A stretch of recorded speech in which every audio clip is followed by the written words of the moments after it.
Day 9, Chronological Bible in a Year, Genesis chapters 22 and 23. Chapter 22. Sometime later, God tested Abraham's faith. "Abraham," God called. "Yes," he replied, "here I am." "Take your son, your only son, yes, Isaac, whom you love so much, and go to the land of Moriah. Go and sacrifice him as a burnt offering on one of the mountains which I will show you." The next morning Abraham got up early. He saddled his donkey and took 2 of his servants with him, along with his son Isaac. Then he chopped wood for a fire for a burnt offering and set out for the place God had told him about. On the 3rd day of their journey, Abraham looked up and saw the place in the distance. "Stay here with the donkey," Abraham told the servants. "The boy and I will travel a little farther. We will worship there, and then we will come right back." So Abraham placed the wood for the burnt offering on Isaac's shoulders, while he himself carried the fire and the knife. As the 2 of them walked on together, Isaac turned to Abraham and said, "Father?" "Yes, my son," Abraham replied. "We have the fire and the wood," the boy said, "but where is the sheep for the burnt offering?" "God will provide a sheep for the burnt offering, my son," Abraham answered, and they both walked on together. When they arrived at the place where God had told him to go, Abraham built an altar and arranged the wood on it. Then he tied his son Isaac and laid him on the altar on top of the wood. And Abraham picked up the knife to kill his son as a sacrifice. At that moment the angel of the Lord called to him from heaven, "Abraham, Abraham!" "Yes," Abraham replied, "here I am." "Don't lay a hand on the boy," the angel said. "Do not hurt him in any way, for now I know that you truly fear God. You have not withheld from me even your son, your only son." Then Abraham looked up and saw a ram caught by its horns in a thicket. So he took the ram and sacrificed it as a burnt offering in place of his son. Abraham named the place Yahweh Yireh, which means "the Lord will provide." To this day, people still use that name as a proverb. On the mountain of the Lord it will be provided. Then the angel of the Lord called again to Abraham from heaven.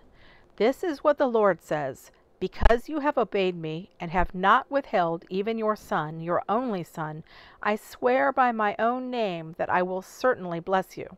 I will multiply your descendants beyond number, like the stars in the sky and the sand on the seashore. Your descendants will conquer the cities of their enemies, and through your descendants all the nations of the earth will be blessed, all because you have obeyed me." Then they returned to the servants and traveled back to Beersheba, where Abraham continued to live. Soon after this, Abraham heard that Milcah, his brother Nahor's wife, had borne Nahor 8 sons. The oldest was named Uz.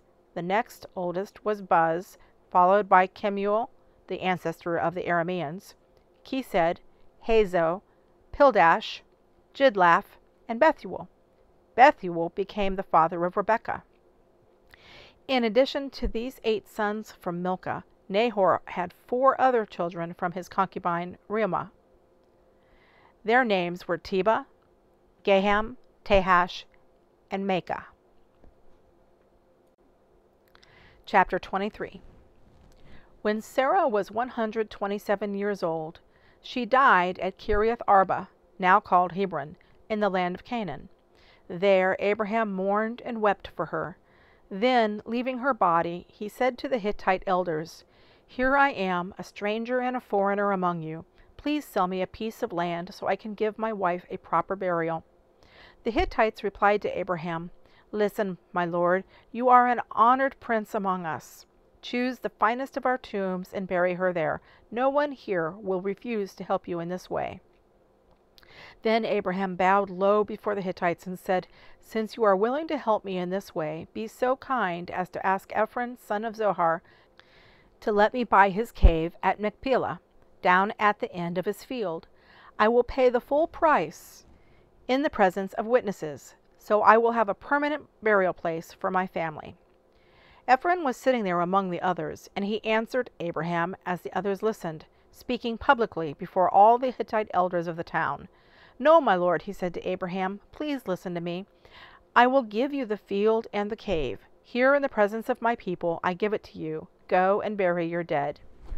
Abraham again bowed low before the citizens of the land, and he replied to Ephron as everyone listened, "No, listen to me. I will buy it from you. Let me pay the full price for the field so I can bury my dead there." Ephron answered Abraham, "My lord, please listen to me. The land is worth 400 pieces of silver, but what is that between friends? Go ahead and bury your dead." So Abraham agreed to Ephron's price and paid the amount he had suggested, 400 pieces of silver, weighed according to the market standard. The Hittite elders witnessed the transaction. So Abraham bought the plot of land belonging to Ephron at Machpelah, near Mount Mamre. This included the field itself, the cave that was in it, and all the surrounding trees. It was transferred to Abraham as his permanent possession in the presence of the Hittite elders at the city gate.